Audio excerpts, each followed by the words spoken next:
The Ghost Division. How Rommel's tactics bewildered the Allies. May 10, 1940. The Ardennes Forest, Belgian-French border.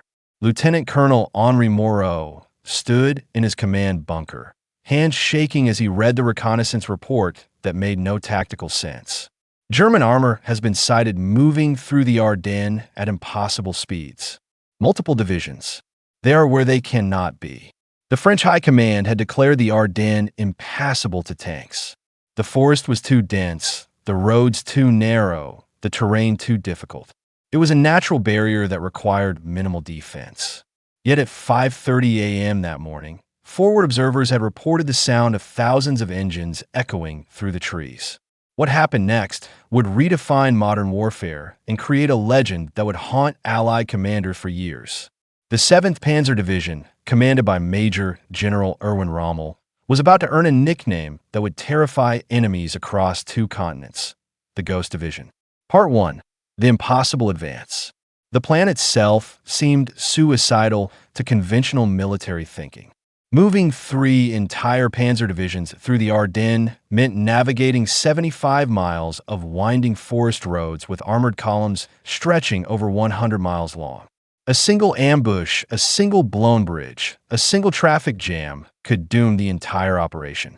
Captain Wilhelm Schroeder, operations officer in the 7th Panzer, had raised concerns during the final briefing in early May. His journal, recovered after the war, recorded Rommel's response. The general looked at me as if I had suggested we abandon our tanks and walk to Paris. He said, "Captain, the French expect us to do the possible. That is why we will do the impossible. Speed is armor. Surprise is armor. The moment we stop being unpredictable, we become vulnerable." I did not fully understand what he meant. Within 3 days, I would. The advance began under cover of darkness. Rommel had personally inspected every kilometer of the planned route, memorizing terrain features, noting bottleneck points, identifying where his division could spread out and where it would be dangerously compressed. He had done what few generals did. He had walked the ground his tanks would cross. But maps and reconnaissance could not prepare the French for what was coming. The 7th Panzer did not advance like a normal military formation. It moved like water, finding the path of least resistance, flowing around obstacles, never stopping, never pausing to consolidate. Lieutenant Bernard Ducasse, commanding a French roadblock position north of Sedan, witnessed the first contact. His after-action report, filed 3 days later from a hospital bed, captured the confusion. At approximately 0630 hours, we observed dust clouds approaching from the northeast. We assumed these were reconnaissance vehicles. Standard doctrine called for identifying enemy strength before engaging. Before we could establish visual confirmation, German tanks appeared at ranges of less than 300 meters. They did not stop to engage our position. They fired while moving, struck our anti-tank gun with their second salvo, and continued past us. More tanks followed, then motorcycles with infantry, then supply trucks, then more tanks. The column never stopped. We attempted to organize a defense, but could not establish fields of fire because the enemy was already past our position before we could react. The entire engagement lasted perhaps 4 minutes. By the time we recovered, the Germans were 2 kilometers beyond us, still moving. This was Rommel's innovation in practice. Previous armor doctrine called for methodical advances, reconnaissance, artillery preparation, coordinated assault, consolidation, then advance to the next objective. Rommel eliminated every step except advance. His tanks moved at speeds that made coordination with supporting elements nearly impossible, but made interception by the enemy completely impossible. The 7th Panzer crossed terrain that French doctrine declared impassable to armor. When roads were blocked, Rommel's engineers cut new paths through the forest. When bridges were destroyed, his tanks forded streams that conventional wisdom said were too deep. When French forces established blocking positions, the 7th Panzer simply went around them, leaving bypass defenders isolated and confused. Captain Jean-Pierre Rousseau, staff officer with the French 9th Army, attempted to track the German advance from headquarters. His increasingly frantic reports documented the breakdown of French understanding. May 11th. "Oh, 800 hours. Enemy armor reported near Bullion. Strength estimated at 1 battalion. May 11th, 1400 hours. Previous report incorrect. Enemy strength estimated at 1 regiment. Units have advanced 40 kilometers since morning contact. May 11th, 2200 hours. All previous estimates incorrect. Enemy strength now believed to be an entire division. They have advanced 80 kilometers in 1 day. This exceeds maximum doctrinal movement rates by 300%. Request clarification on enemy identification, as these may not be tanks, but some new vehicle type we have not encountered. They were tanks. They were simply being used in ways that violated every assumption French military planning had made about armored warfare. The speed of advance created chaos that extended far beyond the immediate combat zone. French communications systems, designed for methodical warfare, where positions change slowly, could not keep pace with reporting requirements.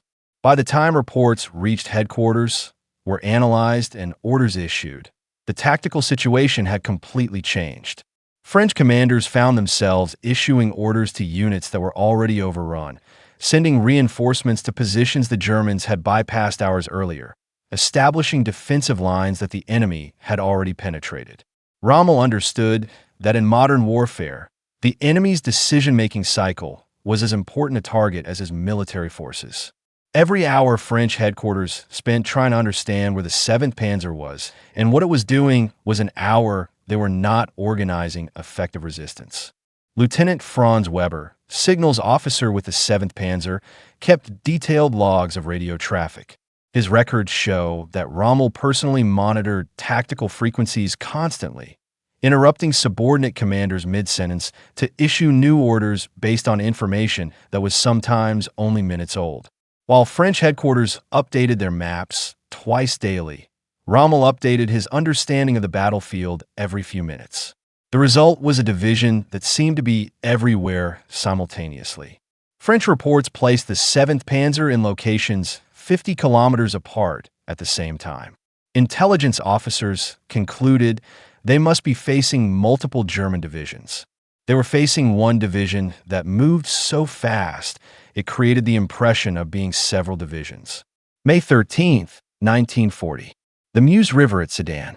The Meuse represented the last major natural barrier before open country leading to the Channel coast. French doctrine called for a coordinated defense along the river with artillery support, air cover, and layered defensive positions. Given time to organize, French forces could have created a defense that would have stopped the German advance for weeks. Rommel gave them no time. The 7th Panzer reached the Meuse on the evening of May 12th, having covered 85 kilometers in 2 days through terrain the French considered impassable. French commanders expected at minimum a 48-hour pause while the Germans brought up artillery, established bridging equipment, and organized a deliberate river crossing.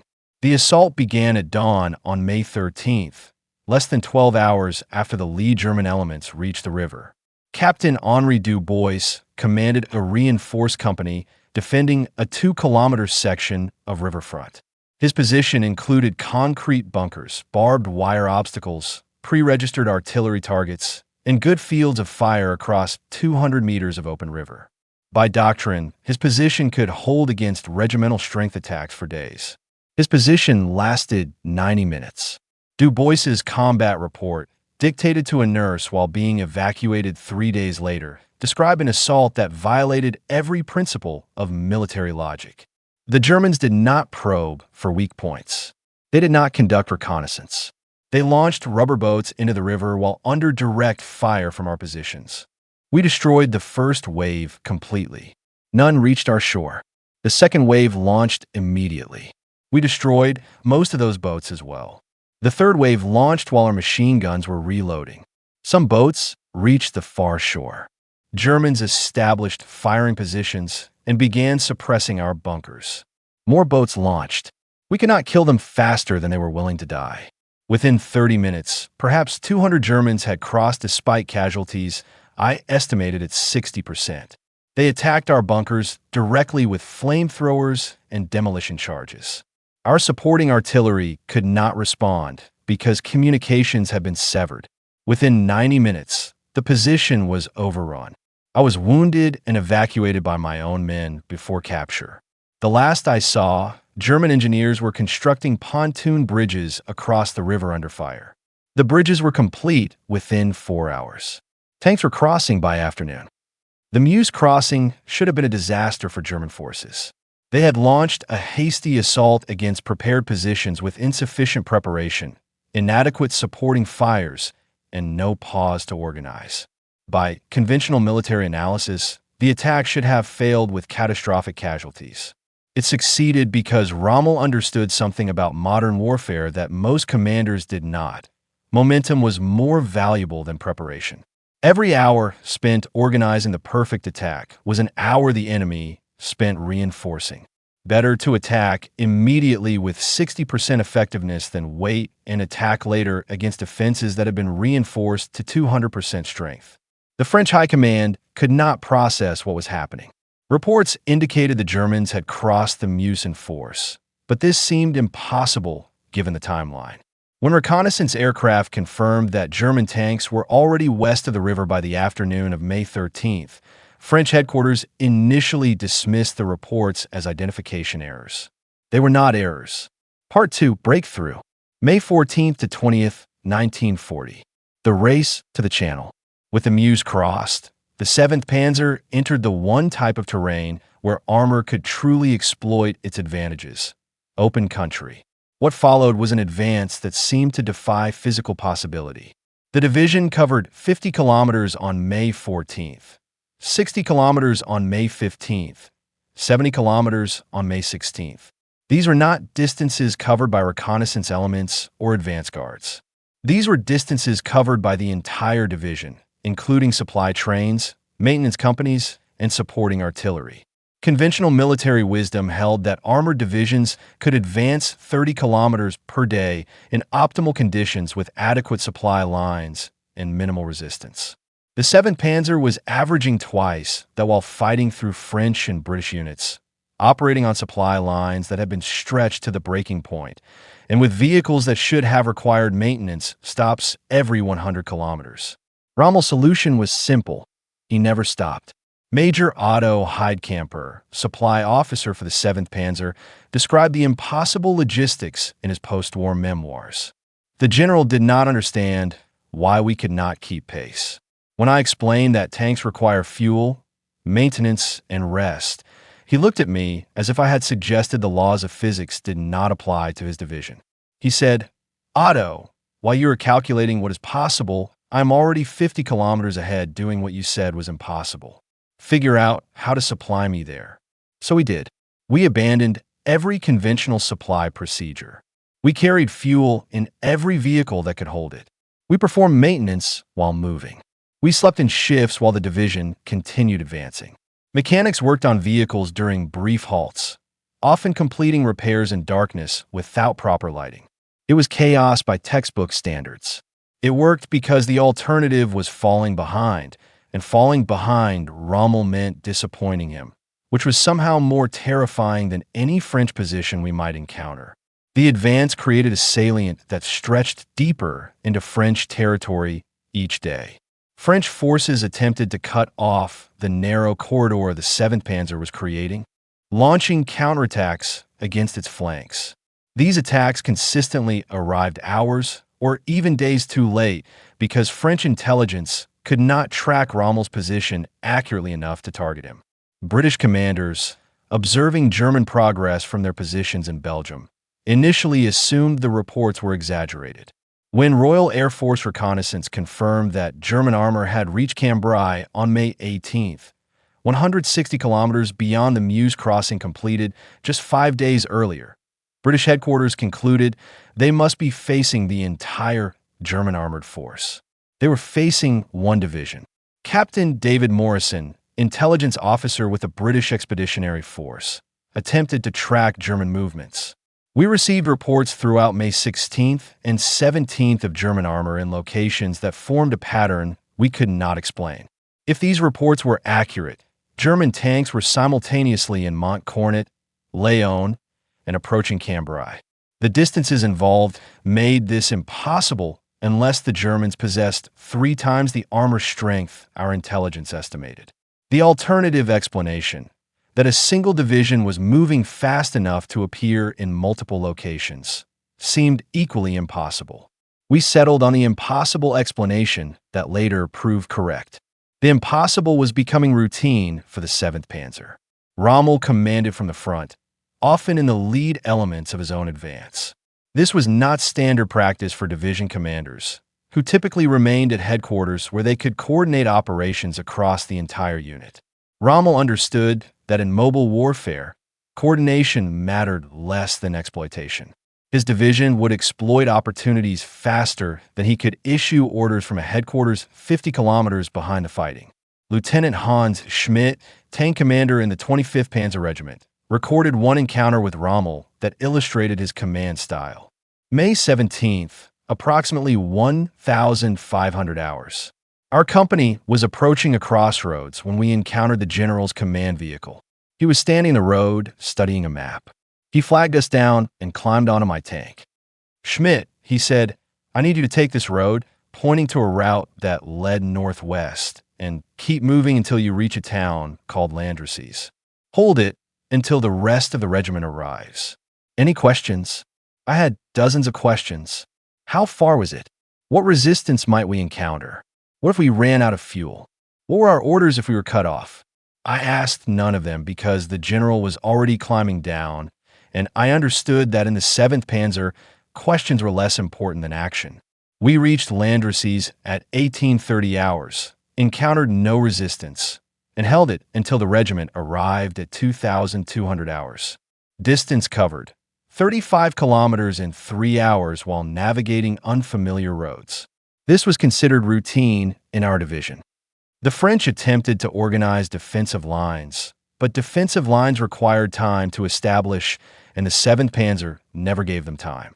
When French units established positions to block the German advance, Rommel's tanks simply went around them, leaving blocking forces isolated with no enemy to block. This created psychological effects beyond the tactical situation. French soldiers dug defensive positions that were never attacked. They established roadblocks that no Germans reached. They prepared to fight battles that never happened because the enemy had already bypassed them and was attacking positions 30 kilometers deeper into France. Colonel André Beaufort, serving with the French High Command, described the command paralysis. By May 18th, we had lost all confidence in our ability to predict German movements. Every plan we developed was obsolete before we could implement it. We would identify German positions, allocate forces to counterattack, and by the time those forces arrived, the Germans had moved on. It was like trying to fight a ghost. You could see where it had been, but never where it was. The psychological impact was devastating. How do you fight an enemy who is never where you expect and always where you are weakest? The answer, French commanders discovered, was that you couldn't. Part 3, Arras, May 21st, 1940. Arras, France. The British and French finally organized a coordinated counterattack against the German salient. The plan was sound: strike the flanks of the overextended Panzer corridor with armor and infantry, cut off the lead elements, and collapse the entire advance. The British committed 2 battalions of Matilda tanks, heavily armored vehicles that German anti-tank weapons struggled to penetrate, supported by infantry. French forces would attack from the south simultaneously. If successful, the counterattack would destroy the 7th Panzer and potentially turn the entire campaign. Rommel was caught by surprise, one of the few times in the campaign when enemy forces appeared where he did not expect them. The Matilda tanks smashed into German positions, shrugging off fire from 37mm anti-tank guns that had proven effective against French armor. German infantry, encountering tanks they could not stop with standard weapons, began to waver. This was the moment when the 7th Panzer faced potential destruction. Rommel's response demonstrated the leadership that made him legendary. Major Hans von Luck, commanding a reconnaissance battalion, witnessed Rommel's reaction. The general arrived at the forward positions in his command vehicle while British tanks were overrunning our anti-tank guns. He did not seek cover. He did not retreat to assess the situation. He drove directly to a battery of 88mm anti-aircraft guns that were positioned 2 kilometers behind the fighting. These guns were designed to shoot down aircraft, not engage tanks. The general ordered them into direct fire mode immediately. The battery commander protested that this was not their role, and they had no training for anti-tank work. Rommel replied, "You are trained to hit fast-moving aircraft at high altitude. You can hit slow-moving tanks at ground level. Fire now." The 88mm guns engaged British tanks at ranges of 1,500 meters. The Matildas, nearly invulnerable to standard anti-tank weapons, were destroyed by 88mm shells that punched through their armor as if it were paper. 12 British tanks were destroyed in as many minutes. The attack broke. This was the moment I understood that Rommel did not win through superior resources or better planning. He won through speed of decision and willingness to improvise solutions that no textbook would ever teach. The use of anti-aircraft guns against tanks would become standard practice in the German army, but at Arras, it was pure improvisation born of necessity. The British counterattack, which should have destroyed the 7th Panzer, instead demonstrated why the division earned its nickname. The Ghost Division did not simply avoid disasters. It turned potential disasters into victories through leadership that made decisions faster than enemies could exploit opportunities. But Arras rattled Rommel in ways enemies never saw. His private diary, unpublished until decades after his death, revealed doubts that he never expressed to subordinates. May 21st, evening. Today we came closer to destruction than at any point in the campaign. The British tanks were superior to ours. Their attack was well coordinated. If they had committed more forces, or if they had exploited their initial success instead of consolidating, they might have cut through our positions. We won today not because we were better, but because the enemy hesitated when he should have pressed. This is not a sustainable advantage. Eventually, we will face an enemy who does not hesitate, and on that day, speed and surprise will not be enough. That day would come, but not in France. Part 4. The Race to the Channel. May 22nd to 26th, 1940. The final sprint. With the Arras threat contained, the 7th Panzer resumed its advance toward the Channel coast. What followed was a movement that seemed to violate thermodynamics. A military formation that had been fighting continuously for 12 days somehow accelerated rather than slowing down. The division covered 75 kilometers between May 22nd and May 24th, reaching the coast near Abbeville. This completed the encirclement of Allied forces in Belgium and northern France. Nearly 1 million troops cut off from their supply bases. But statistics could not capture what this advance meant for the men who executed it. Sergeant Friedrich Müller, tank commander in the 25th Panzer Regiment, kept a diary throughout the campaign. His entries from late May revealed the physical and mental toll. May 23rd, day 13 of continuous operations. I cannot remember when I last slept more than 2 hours consecutively. We eat while moving, perform maintenance while moving, receive orders while moving. Yesterday, I fell asleep in my position in the tank and woke when we hit a crater. The driver had also fallen asleep. We were moving at 30 kilometers per hour with no one conscious in the vehicle. This seems routine now. We saw the channel today. The water looked impossibly blue after 2 weeks of mud and smoke. Some men cried. I felt nothing. We are too exhausted for emotion. The general visited our position this evening. He looked as tired as we felt, but somehow still energetic. He said, "Gentlemen, you have accomplished what historians will say was impossible. You have cut the Allied armies in half through speed alone. I am proud to command you." Then he climbed back in his vehicle and drove to another position to tell other exhausted men they had accomplished the impossible. I believe he means it. I believe he genuinely does not understand that we are human beings with physical limitations. To him, we are extensions of his will, and his will does not recognize limitations. The Channel coast marked the culmination of an advance that had covered 350 kilometers in 15 days while fighting through multiple defensive lines, crossing major river obstacles, and maintaining combat operations continuously. No army in history had moved so far so fast while remaining combat effective. But the Ghost Division's war was only beginning. Part 5. Panzerhalte.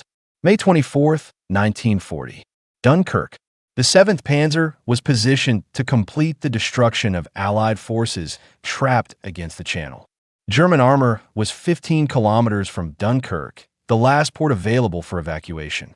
The British Expeditionary Force and remaining French units were compressed into an area barely 30 kilometers across. Then came the order that would haunt German military planners for the rest of the war. Halt. The panzer divisions were ordered to stop advancing and allow infantry divisions to complete the encirclement. The reasons were complex: concern about losses, terrain unsuitable for armor, need for maintenance, political calculations about preserving German forces for the next phase of operations. Rommel protested the order through official channels and, when that failed, through unofficial ones. His diary entry for May 24th was uncharacteristically bitter. "We are ordered to halt 15 kilometers from complete victory. The enemy is beaten. He is compressed into a pocket with his back to the sea. His supply lines are severed. He has no hope of relief. One more push would finish this. Instead, we sit and watch while the British evacuate. Military history will judge this decision harshly.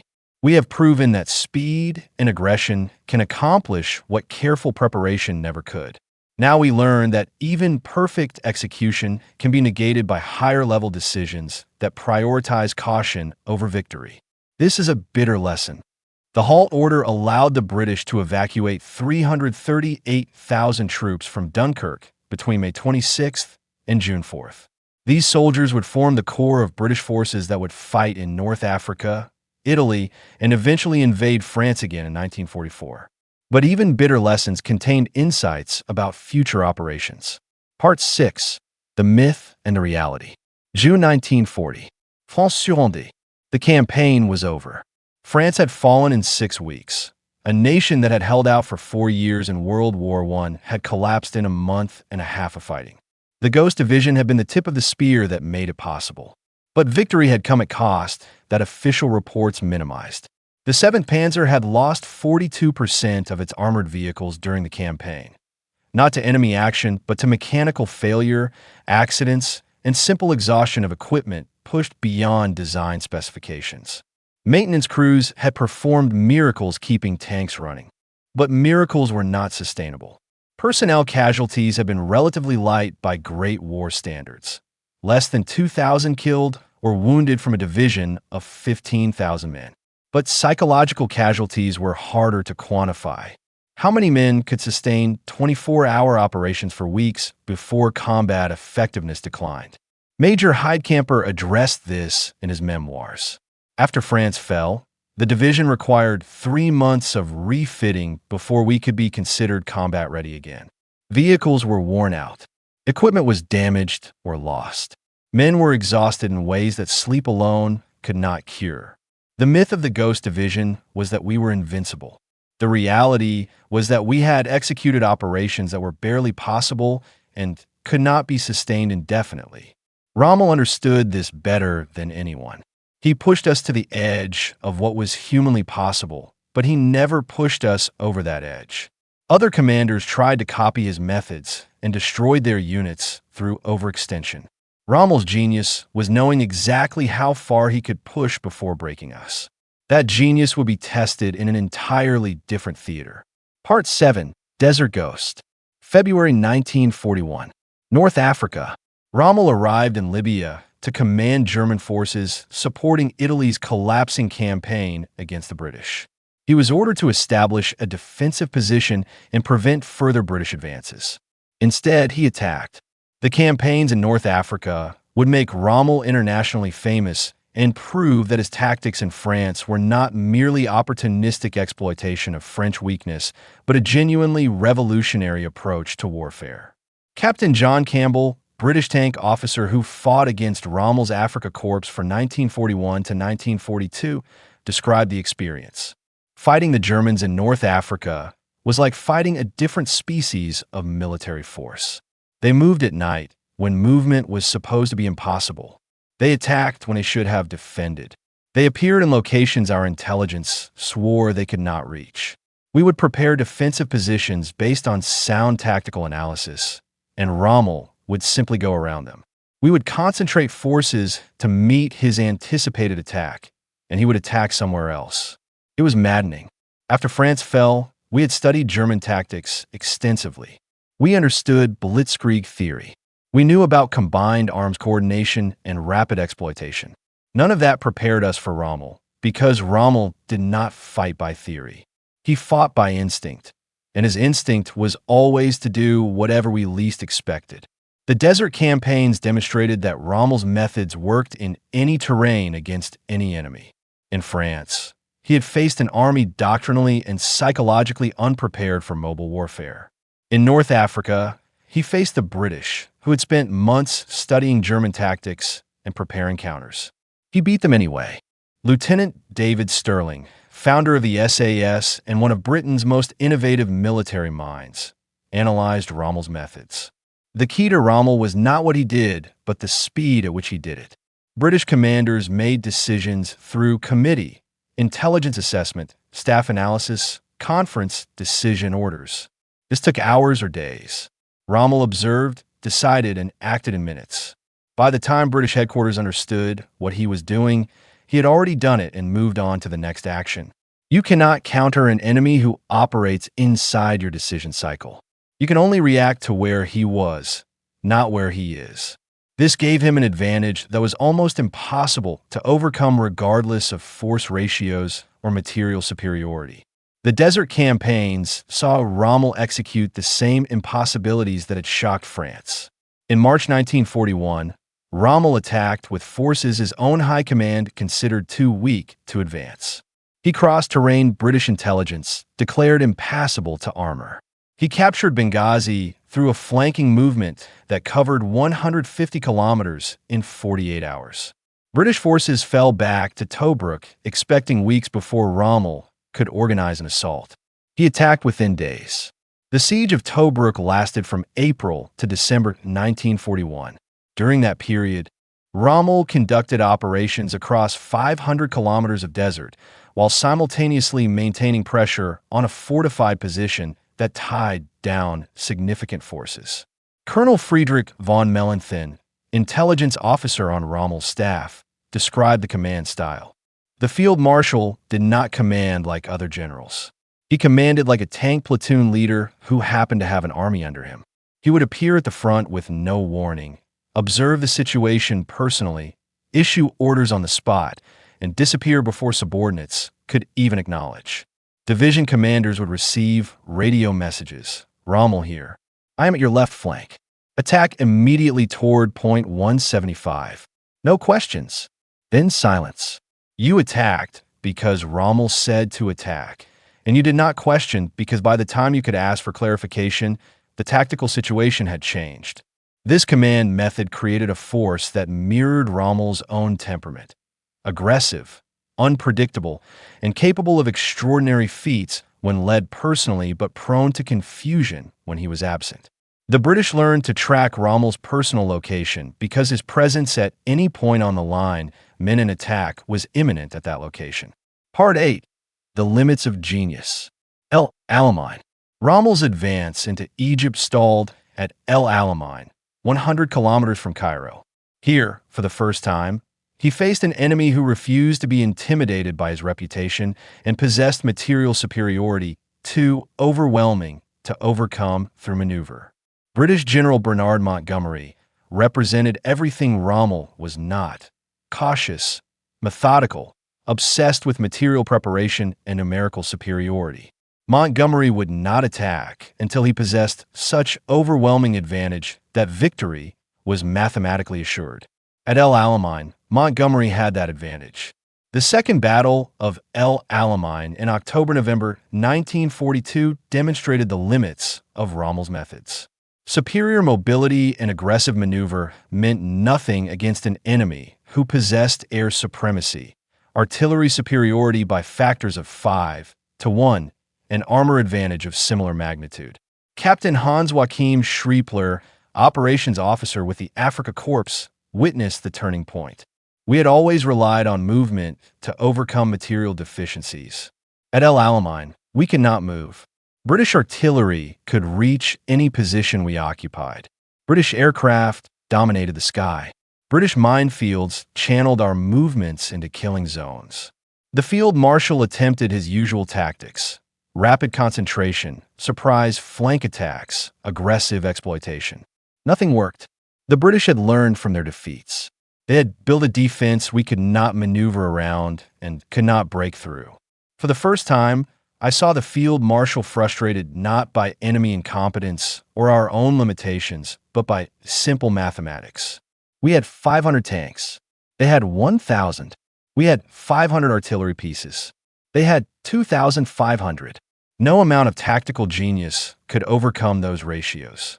Rommel retreated from El Alamein in November 1942, beginning a withdrawal that would end with Axis surrender in North Africa in May 1943. But defeat contained no shame for the Africa Corps. They had faced an enemy with overwhelming material superiority and held out for years through superior tactics and leadership. When they finally lost, they lost because mathematics caught up with mythology. Part 9. The Legend. The Ghost Division and its commander became legendary during the war and remained so after. But what was the legend built on? Analysis of Rommel's campaigns reveals patterns. First, speed of decision. Rommel consistently made decisions faster than opponents could react. This created the impression of prescience. He seemed to know what enemies would do before they did it. In reality, he decided and acted before enemies had finished analyzing their options. Second, personal leadership. Rommel commanded from the front not because he distrusted subordinates, but because forward positions provided information faster than reports through headquarters. He saw opportunities and threats minutes or hours before they appeared in official intelligence. Third, calculated risk. Rommel's operations seemed reckless, but were carefully calculated based on continuous personal assessment of tactical situations. He took risks that terrified subordinates, but refused risks he judged excessive. His judgment was extraordinarily accurate. Fourth, exploitation over consolidation. Conventional doctrine emphasized securing gains before advancing.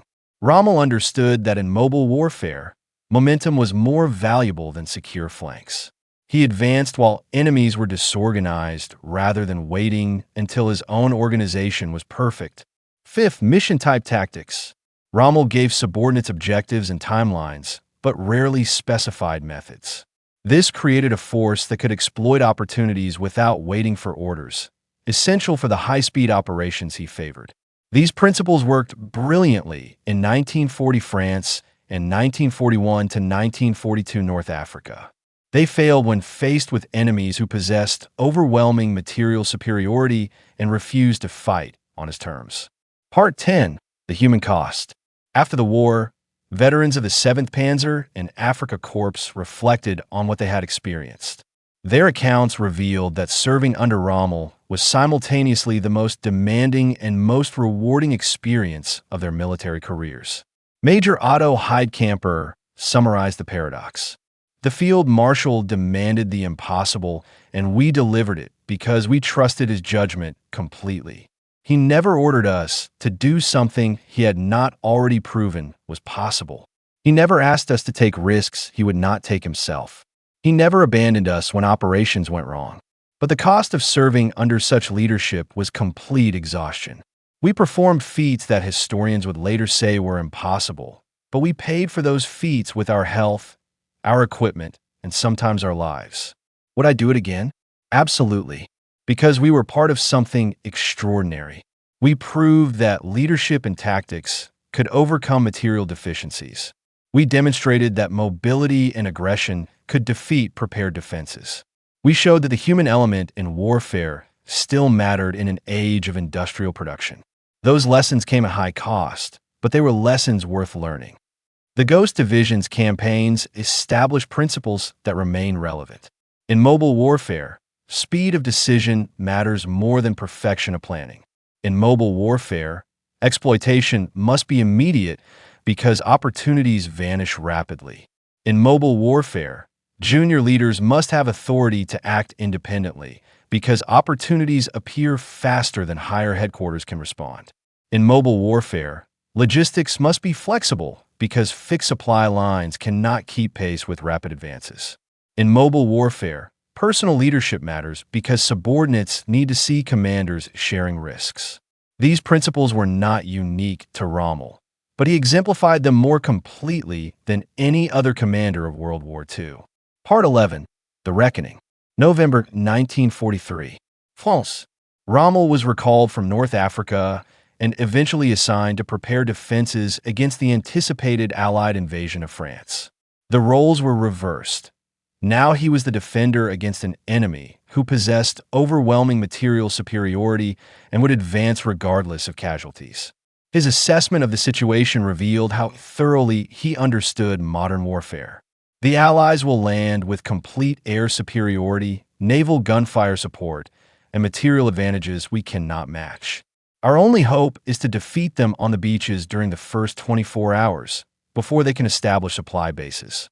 This requires forward deployment of armor, immediate counterattacks, and acceptance of heavy casualties. It requires everything we did in 1940: speed, aggression, personal leadership, but now in defense rather than attack. Hitler and other high commanders disagreed, keeping armor in reserve for coordinated counterattacks after Allied intentions became clear. When the invasion came in June 1944, Rommel's predictions proved accurate. Allied forces established beachheads during the first 24 hours. By the time German armor counterattacked days later, Allied supply bases were established, and air superiority made movement in daylight impossible. The Ghost Division tactics that had worked so brilliantly in 1940 could not function against an enemy who controlled the air.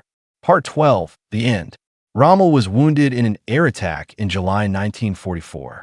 In October 1944, implicated in the plot to assassinate Hitler, he was forced to commit suicide. His death removed from the German army the commander who most thoroughly understood mobile warfare. But his legacy continued. After the war, military analysts studied Rommel's campaigns extensively. His methods influenced development,